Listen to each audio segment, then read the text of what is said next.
قیامت کی نشانیاں، مشرق وسطی کی موجودہ جنگ کیا اس دن کے قریب ہونے کا اشارہ ہے؟ بسم اللہ الرحمن الرحیم۔ کیا آپ نے کبھی سوچا ہے کہ جب نبی کریم صلی اللہ علیہ وآلہ وسلم نے 1400 سال پہلے یہ فرمایا تھا کہ فرات نہر سے سونے کا ایک پہاڑ ظاہر ہوگا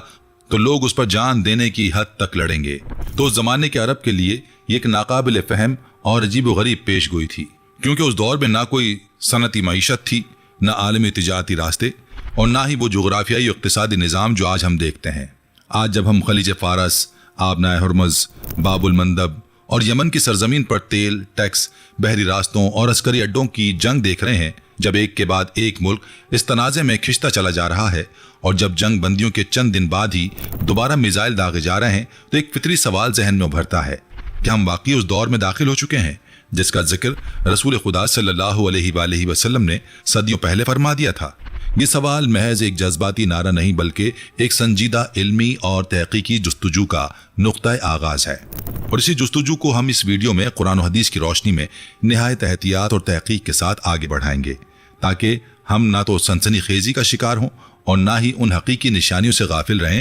جن کی طرف ہمارے نبی صلی اللہ علیہ وآلہ وسلم نے ہماری رہنمائی فرمائی۔ اسلامی عقیدے میں قیامت کی نشانیوں کو علماء امت نے دو بڑی اقسام میں تقسیم کیا ہے: علامت صغریٰ یعنی چھوٹی نشانیاں، اور علامت کبریٰ یعنی بڑی اور غیر معمولی نشانیاں۔ چھوٹی نشانیاں وہ ہیں جو تدریجاً صدیوں کے دوران ایک کے بعد ایک ظاہر ہوتی رہتی ہیں، اور ان میں سے بہت سی تو نبی علیہ الصلوۃ والسلام کے دور یا اس کے قریب زمانے ہی میں ظاہر ہو چکی ہیں، جیسے آپ صلی اللہ علیہ وآلہ وسلم کی وفات، بیت المقدس کی فتح اور فارس اور روم کی سلطنتوں کا زوال۔ کچھ چھوٹی نشانیاں ابھی تک جاری و ساری ہیں اور ہر دور میں کسی نہ کسی شکل میں دہرائی جاتی رہتی ہیں، جیسے علم کا اٹھ جانا اور جہالت کا پھیل جانا، زنا اور شراب کا عام ہو جانا، وقت کا تیزی سے گزرنا، امانت میں خیانت کا بڑھ جانا، اور دولت کی بہتات کے باوجود دلوں کی تنگی۔ بڑی نشانیاں وہ غیر معمولی اور کائناتی نوعیت کے واقعات ہیں جو ایک دوسرے کے قریب لگاتار ترتیب سے ظاہر ہوں گی اور قیامت کے قائم ہونے سے عین پہلے رونما ہوں گی، جیسے دجال کا خروج، حضرت عیسیٰ علیہ السلام کا آسمان سے نزول، یاجوج ماجوج کا ظہور، مشرق و مغرب اور جزیرۃ العرب میں زمین کا دھسنا، مغرب سے سورج کا طلوع ہونا، اور دخان یعنی ایک عالمگیر دھند کا پھیل جانا۔ اہم بات یہ ہے کہ علماء اسلام نے ہمیشہ اس پر زور دیا کہ نشانیوں کو موجودہ واقعات پر جبراً اور یقین کے ساتھ منطبق کرنا انتہائی احتیاط طلب کام ہے، کیونکہ خود نبی علیہ الصلوۃ والسلام نے فرمایا کہ قیامت کا صحیح علم صرف اللہ کے پاس ہے، اور کسی نبی نے بھی کبھی اس کا صحیح وقت نہیں بتایا۔ لہٰذا ہمارا مقصد کسی مخصوص تاریخ کا تعین کرنا ہرگز نہیں،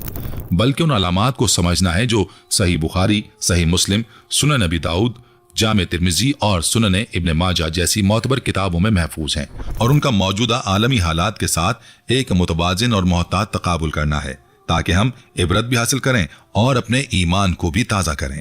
سب سے پہلے بات کرتے ہیں فتنوں اور خون ریزی میں اضافے کی، جسے علماء نے پہلی اور سب سے واضح نشانی کے طور پر بیان کیا ہے۔ صحیح بخاری کی معروف روایت میں نبی علیہ الصلوۃ والسلام نے فرمایا کہ قیامت کے قریب حرج یعنی قتل و غارت بہت زیادہ بڑھ جائے گی، اور جب صحابہ کرام نے استفسار کیا کہ حرج سے کیا مراد ہے، تو آپ علیہ الصلوۃ والسلام نے وضاحت فرمائی کہ اس سے مراد قتل ہے۔ ایک اور روایت میں یہ بھی بیان ہوا ہے کہ ایک وقت ایسا آئے گا جب قاتل کو یہ بھی معلوم نہیں ہوگا کہ اس کو کیوں قتل کیا، اور مقتول کو بھی یہ معلوم نہیں ہوگا کہ اسے کس جرم کی پاداش میں قتل کیا گیا۔ یعنی قتل و خون ریزی اتنی عام اور بے مقصد ہو جائے گی کہ اس کے پیچھے کوئی واضح منطق یا وجہ باقی نہیں رہے گی۔ آج جب ہم دیکھتے ہیں ایران، اسرائیل، امریکہ، یمن اور خلیجی ریاستوں کے درمیان ایک ساتھ کئی محاذ کھل چکے ہیں، کہ فوجی اڈوں پر میزائل داغے جا رہے ہیں، کہ سویلین آبادیوں کو بھی نشانہ بنایا جا رہا ہے، اور جنگ بندیوں کے اعلانات کے باوجود چند ہی دن بعد دوبارہ تصادم شروع ہو جاتا ہے، تو یہ منظر اس کثرت حرج کی یاد دلاتا ہے جس کا ذکر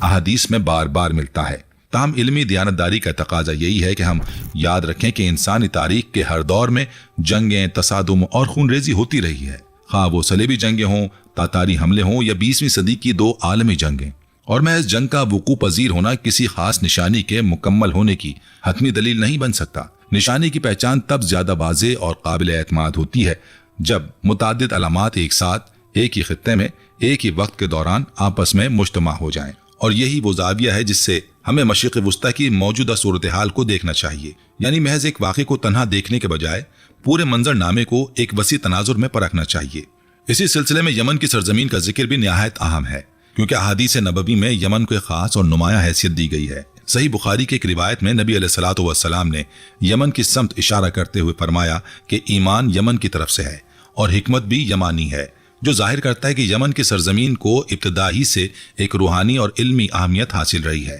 ایک اور مشہور اور اہم روایت میں یہ بیان ہوا ہے کہ آخری زمانے میں یمن کی سرزمین سے ایک آگ نکلے گی جو لوگوں کو حشر یعنی جمع ہونے کی جگہ کی طرف ہانکے گی، یعنی وہ لوگوں کو مجبور کر دے گی کہ وہ اپنی جگہوں کو چھوڑ کر نقل مکانی کریں۔ اس روایت کی تعبیر میں علماء کے مختلف نقطہ نظر پائے جاتے ہیں۔ کچھ اہل علم اسے حرفی اور لغوی معنوں میں لیتے ہیں، یعنی ایک حقیقی آتش فشانی یا زمینی آگ، جبکہ کچھ دیگر علماء اسے علامتی طور پر بڑے پیمانے کی بے گھری، جنگ اور معاشی و سیاسی بحران سے تعبیر کرتے ہیں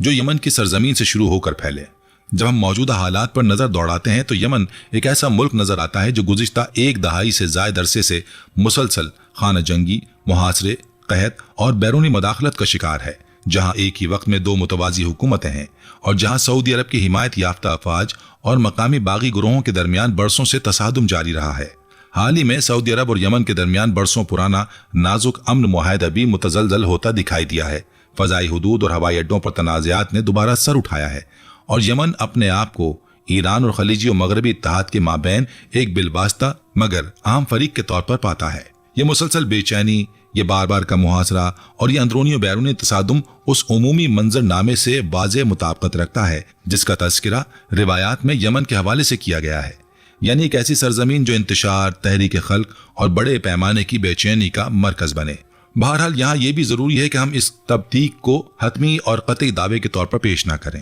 بلکہ قابل غور اور فکر انگیز مشابہت کے طور پر پیش کریں جو ہمیں چوکنا رہنے اور اپنے ایمان کو مضبوط رکھنے کی دعوت دیتی ہے۔ اسی تناظر میں فرات کے سونے کی حدیث بھی خاص توجہ کی مستحق ہے۔ صحیح مسلم کی ایک نہایت اہم اور معروف روایت میں نبی علیہ الصلوۃ والسلام نے فرمایا کہ قریب ہے کہ فرات نہر ایک سونے کے پہاڑ کو ظاہر کر دے اور جو شخص اس وقت وہاں موجود ہو وہ اس میں سے کچھ نہ لے۔ اس معنی کی ایک اور روایت میں آپ علیہ الصلوۃ والسلام نے فرمایا کہ لوگ اس سونے پر اس طرح لڑیں گے کہ ہر 100 میں سے 99 افراد مارے جائیں گے اور ہر ایک یہی سمجھے گا کہ شاید وہی بچ جائے گا۔ اس حدیث کی مختلف تعبیرات موجود ہیں۔ روایتی اور لغوی تعبیر یہ ہے کہ لفظی طور پر دریائے فرات کے پانی کی سطح میں کمی آئے گی اور اس کے نیچے سونے کے حقیقی ذخائر ظاہر ہوں گے جن پر انسان آپس میں جان لیوا لڑائی کریں گے۔ دوسرے معاصر اور علامتی تعبیر یہ ہے کہ یہاں سونا علامتی طور پر اس زیر زمین دولت یعنی تیل اور قدرتی گیس کے ذخائر کی طرف اشارہ ہو سکتا ہے جو آج پورے خطے کی معیشت اور عالمی طاقتوں کی دلچسپی کا محور بنے ہوئے ہیں۔ موجودہ صورتحال میں ہم واضح طور پر دیکھتے ہیں کہ آبنائے ہرمز، باب المندب اور خلیج فارس کے بحری راستے عالمی توانائی کی سپلائی کی شہرک کی حیثیت رکھتے ہیں اور ان راستوں پر کنٹرول، ٹول ٹیکس اور مکمل یا جزوی ناکہ بندی کی خبریں اب معمول کا حصہ بن چکی ہیں۔ ٹول ٹیکس کی بھاری شرحیں، تجارتی راستوں کی جزوی بندش اور تیل کی عالمی قیمتوں میں شدید اتار چڑھاؤ کی خبریں دراصل اسی دولت پر لڑائی کی ایک جدید اور معاشی شکل معلوم ہوتی ہے، جہاں طاقتور ریاستیں اور اتحاد ان راستوں پر اپنا تسلط قائم رکھنے کے لیے ایک دوسرے کے ساتھ برسر پیکار ہیں۔ یہاں بھی علمی احتیاط از حد ضروری ہے۔ حدیث فرات کی اصل اور مکمل تعبیر اہل علم کے نزدیک ابھی بھی زیر بحث ہے اور اسے حتمی طور پر ہر موجودہ عالمی تیل کی معیشت پر چسپاں کر دینا ایک قیاس آرائی ہے، حتمی حقیقت نہیں۔ تاہم بطور ایک فکری اور تدبراتی زاویے سے اسے سمجھنا اور اس پر غور کرنا یقیناً مفید اور روح افزا ہے۔ اسی موضوع سے جڑا ہوا ایک نہایت اہم قرآنی زاویہ بھی ہے اور وہ ہے غیر مسلم طاقتوں سے دوستی اور سیاسی وابستگی کا مسئلہ۔ سورہ المائدہ میں اللہ تعالیٰ نے مومنوں کو یہ ہدایت دی ہے کہ وہ یہود و نصارہ کو اپنا دوست اور سرپرست نہ بنائیں، اور یہ بھی واضح فرمایا کہ جو شخص ایسا کرے گا وہ در حقیقت انہی میں شمار کیا جائے گا۔ اس آیت کی تفسیر میں معتبر مفسرین نے واضح کیا ہے کہ اس کا تعلق اس دور کے مخصوص سیاسی اور عسکری تناظر سے ہے جہاں کچھ گروہ مسلمانوں کے خلاف کھلی سازش اور دشمنی میں شریک تھے، اور یہ آیت عمومی سماجی یا انسانی تعلقات کی مطلق ممانعت نہیں بلکہ ایسی سیاسی وابستگی کی ممانعت ہے جو امت مسلمہ کے اجتماعی مفادات کے خلاف جائے۔ یہ موضوع آج کی مسلم دنیا کی سیاست میں بھی ایک زیر بحث اور حساس مسئلہ بنا ہوا ہے۔ کچھ تجزیہ کار اور مبصرین یہ رائے رکھتے ہیں کہ بعض مسلم ممالک کی مغربی طاقتوں کے ساتھ گہری عسکری، اقتصادی اور سفارتی وابستگی امت مسلمہ کے اجتماعی مفاد اور یکجہتی سے متصادم ہے، اور یہ کس وابستگی کی وجہ سے خطے کے وسائل اور فیصلہ سازی بیرونی طاقتوں کے زیر اثر آ چکی ہے۔ دوسری طرف کچھ دیگر ماہرین اور علماء یہ موقف رکھتے ہیں کہ موجودہ پیچیدہ عالمی نظام میں سفارتی اور تجارتی تعلقات ریاستوں کی سلامتی اور معاشی بقا کے لیے تقریباً ناگزیر ہو چکے ہیں، اور یہ محض عملی سفارتکاری ہے، نہ کہ کسی مذہبی وفاداری یا عقیدے کا مسئلہ۔ یہ ایک ایسی بحث ہے جس پر علماء، دانشوروں اور تجزیہ کاروں میں گہرا اختلاف رائے پایا جاتا ہے،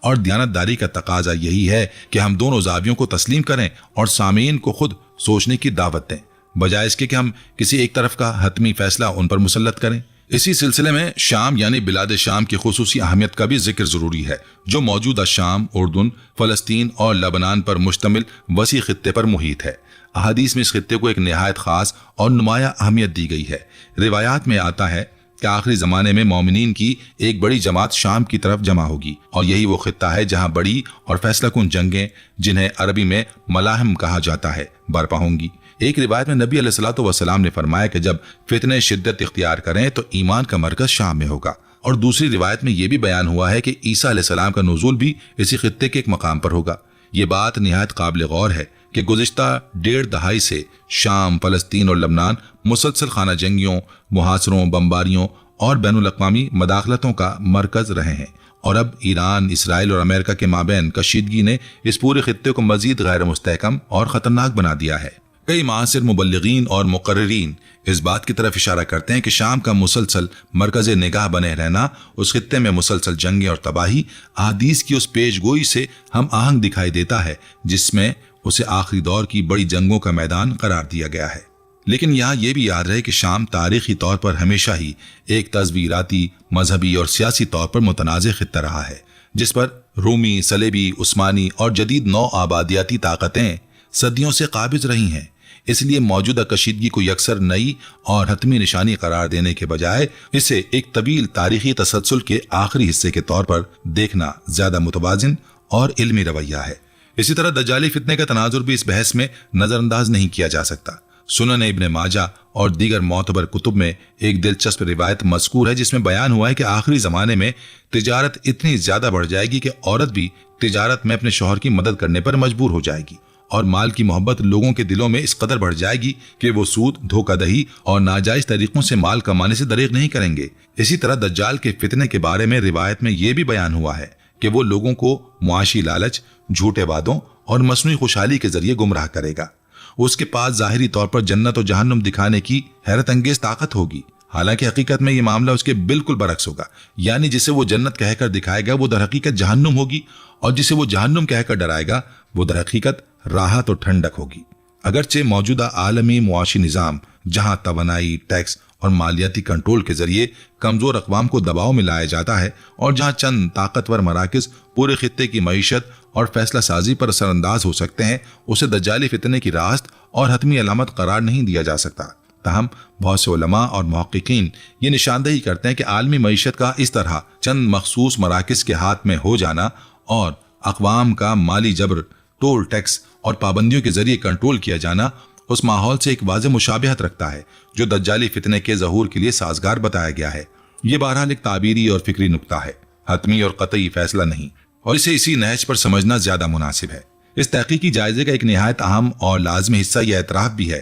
کہ انسانی تاریخ میں متعدد بار ایسا ہو چکا ہے کہ لوگوں نے اپنے اپنے دور کے بڑے اور ہولناک واقعات کو قیامت کی حتمی نشانی قرار دے دیا، خواہ وہ صلیبی جنگیں ہوں، منگول اور تاتاری حملے ہوں، پہلی اور دوسری جنگ عظیم ہو، یا حالیہ دہائیوں کی خلیجی اور عراقی جنگیں۔ ہر بار ایک عمومی تاثر یہی ملا کہ شاید یہی وہ آخری اور فیصلہ کن دور ہے، لیکن وقت نے ثابت کیا کہ تاریخ کا سفر جاری ہے، نسلیں بدلتی رہیں اور دنیا آگے بڑھتی رہی۔ یہ بات نبی علیہ الصلوۃ والسلام کی اس تعلیم سے بھی مکمل طور پر ہم آہنگ ہے کہ قیامت کا حتمی علم اللہ کے سوا کسی کو نہیں، اور خود صحابہ کرام کو بھی سختی سے منع کیا گیا کہ وہ کسی مخصوص وقت کا تعین کرنے کی کوشش نہ کریں۔ اسی طرح یہ بھی یاد رکھنا ضروری ہے کہ علامت قیامت میں سے بہت سی نشانیاں کسی ایک وقت میں مکمل نہیں ہوتی، بلکہ صدیوں پر پھیلی ہوئی ہیں۔ بعض روایات کی صحت اور سند پر بھی اہل علم کے مابین اختلافات موجود ہیں، جس کی وجہ سے کسی ایک واقعے کو دیکھ کر فوری و جذباتی نتیجہ اخذ کر لینا علمی اعتبار سے کمزور طریقہ کار ہے۔ لہذا سب سے محتاط اور علمی رویہ یہی ہے کہ ہم علامت قیامت کا مطالعہ ایک ایمانی، تربیتی اور فکری زاویے سے کریں۔ یعنی یہ سمجھنے کے لیے کہ دنیا کی بے ثباتی، فتنوں کی کثرت اور مادی لالچ کی الغار ہمیں کیا سبق دیتی ہے، نہ کہ کسی خاص تاریخ، شخصیت یا واقعے کو حتمی اور قطعی طور پر علامت قیامت قرار دینے کے لیے، کیونکہ ایسا کرنا نہ صرف علمی اعتبار سے کمزور ہے بلکہ کئی بار لوگوں کو غیر ضروری خوف، مایوسی اور غلط اقدامات کی طرف بھی لے جا چکا ہے۔ اس موضوع کو مزید وسعت دیتے ہوئے کچھ اور نشانیوں کا ذکر بھی ضروری ہے جو اگرچہ براہ راست جنگ سے متعلق نہیں مگر اسی وسیع تر تصویر کا حصہ ہیں جسے ہم آج کی دنیا میں دیکھ رہے ہیں۔ نبی علیہ الصلوۃ والسلام نے فرمایا کہ قیامت کے قریب زلزلے بکثرت ہوں گے، وقت سکڑ جائے گا، یعنی وقت اتنی تیزی سے گزرے گا کہ سال مہینے کی طرح، مہینے ہفتے کی طرح اور ہفتہ دن کی طرح محسوس ہوگا۔ علم اٹھا لیا جائے گا اور جہالت پھیل جائے گی، امانت داری ختم ہو جائے گی اور نااہل ناموضوع کو ذمہ داریاں سونپی جانے لگیں گی اور لوگ اونچی نیچی عمارتیں بنانے میں ایک دوسرے سے مقابلہ کریں گے۔ یہ تمام نشانیاں اگرچہ عمومی نوعیت کی ہیں اور پوری دنیا پر محیط ہیں، مگر جب ہم انہیں مشرق وسطیٰ کی موجودہ صورتحال کے ساتھ ملا کر دیکھتے ہیں تو ایک وسیع تر منظر نامہ ابھرتا ہے۔ ایک طرف خلیجی ریاستیں دنیا کی بلند ترین عمارتیں تعمیر کرنے کی دوڑ میں مصروف ہیں، تیل کی دولت سے شاہانہ طرز زندگی اپنایا جا رہا ہے، اور دوسری طرف اسی خطے کے دوسرے حصے جیسے یمن، شام اور غزہ میں بھوک، محاصرہ اور تباہی کا راج ہے۔ یہ تضاد، یہ عدم مساوات اور یہ مادی دوڑ خود اس دنیاوی فتنے کی ایک جھلک ہے جس سے نبی علیہ الصلوۃ والسلام نے ہمیں بار بار خبردار فرمایا۔ اسی طرح روایت میں یہ بھی بیان ہوا ہے کہ آخری زمانے میں خبریں اور واقعات اتنی تیزی سے پھیلیں گے کہ لوگ ان پر غور کیے بغیر ہی رائے قائم کر لیا کریں گے، اور جھوٹ اتنا عام ہو جائے گا کہ سچ اور جھوٹ میں تمیز کرنا مشکل ہو جائے گا۔ جدید ذرائع ابلاغ اور سوشل میڈیا کے اس دور میں جہاں ایک ہی واقعے کے بارے میں درجنوں متضاد بیانیے چند گھنٹوں میں گردش کرنے لگ جاتے ہیں، یہ نشانی بھی خاصی قابل غور معلوم ہوتی ہے، اور یہی وجہ ہے کہ ہم نے اس ویڈیو میں بھی ہر دعوے کو حتمی سچائی کے طور پر پیش کرنے کے بجائے اسے تحقیق اور احتیاط کے ساتھ پیش کرنے کی کوشش کی ہے۔ اسی تناظر میں یہ سمجھنا بھی ضروری ہے کہ علامت قیامت کا علم دراصل مسلمانوں کو ایک خاص نفسیاتی اور روحانی تیاری کے لیے دیا گیا ہے، نہ کہ محض معلومات کے شوق کی تسکین کے لیے۔ قرآن مجید میں اللہ تعالیٰ نے متعدد مقامات پر اہل ایمان کو یہ تلقین فرمائی ہے کہ وہ دنیا کی رنگینیوں اور فتنوں سے دھوکہ نہ کھائیں، اور یہ کہ اصل کامیابی آخرت کی کامیابی ہے۔ جب ہم موجودہ جنگوں، معاشی بحرانوں اور سیاسی سازشوں کو اسی زاویے سے دیکھتے ہیں تو یہ سمجھ آتا ہے کہ اصل مقصد یہ نہیں کہ ہم ہر خبر کو دیکھ کر خوفزدہ ہو جائیں یا مایوسی کا شکار ہو جائیں، بلکہ یہ ہے کہ ہم اپنے ایمان، اپنے اعمال اور اپنے اللہ کے ساتھ تعلق کو مضبوط کریں تاکہ جس دن بھی ہماری اپنی زندگی کا خاتمہ ہو ہم اپنے رب کے سامنے سرخرو ہو کر پیش ہو سکیں۔ یہی وہ اصل سبق ہے جو علامت قیامت کے مطالعے سے حاصل ہونا چاہیے، اور یہی وہ نقطہ ہے جو ہمیں اس پوری بحث کے اختتام کی طرف لے جاتا ہے۔ تو ہم نے اس تفصیلی جائزے میں دیکھا کہ مشرق وسطیٰ کی موجودہ کشیدگی، خواہ وہ ایران، اسرائیل، امریکہ، یمن کے مابین ہو یا خلیجی ریاستوں کے آپس کے تنازعات ہوں، بہت سی احادیث میں بیان کردہ عمومی نشانیوں سے ایک قابل غور اور فکر انگیز مشابہت رکھتی ہیں، جیسے فتنوں اور خون ریزی کا پھیلاؤ، یمن کی مسلسل بے چینی اور انتشار، فرات کے سونے کی طرح دولت اور تیل پر لڑائی، غیر مسلم طاقتوں سے سیاسی وابستگی کا حساس سوال،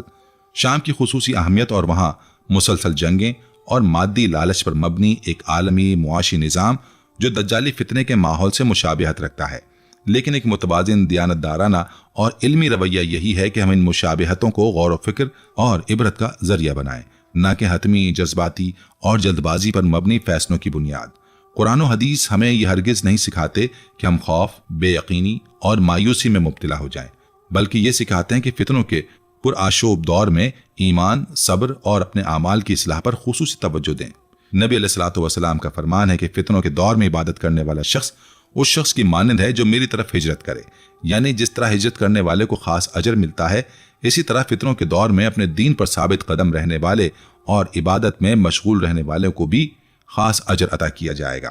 لہٰذا اصل اور بنیادی سوال یہ نہیں کہ قیامت کب آئے گی یا موجودہ جنگ اس کی حتمی نشانی ہے یا نہیں، بلکہ اصل سوال یہ ہے کہ ہم اس دن کے لیے، اپنی موت کے لیے اور اپنے رب کے سامنے پیشی کے لیے کیا تیاری کر رہے ہیں، کیونکہ چاہے قیامت کی بڑی نشانیاں کل ظاہر ہوں یا صدیوں بعد، ہر انسان کی اپنی ذاتی قیامت یعنی اس کی موت کسی بھی لمحے برپا ہو سکتی ہے۔ اگر یہ ویڈیو آپ کو تحقیقی، متوازن اور فکر انگیز لگی ہو تو اپنی رائے کمنٹ سیکشن میں ضرور بتائیں، کیونکہ آپ کی رائے ہمارے لیے نہایت اہم ہے۔ کیا آپ سمجھتے ہیں کہ ہم واقعی اس دور کے قریب تر ہو رہے ہیں یا یہ محض تاریخ کا ایک پرآشوب اور مشکل مرحلہ ہے؟ ویڈیو کو لائک کریں، چینل کو سبسکرائب کریں اور نوٹیفیکیشن بیل دبانا ہرگز نہ بھولیں، کیونکہ اگلی ویڈیو میں ہم تفصیل سے بات کریں گے دجال کے فتنے، اس کی نشانیوں، اس سے بچاؤ کے ان طریقوں پر جو خود نبی علیہ الصلوۃ والسلام نے اپنی زبان مبارک سے ہمیں سکھائے۔ اللہ حافظ۔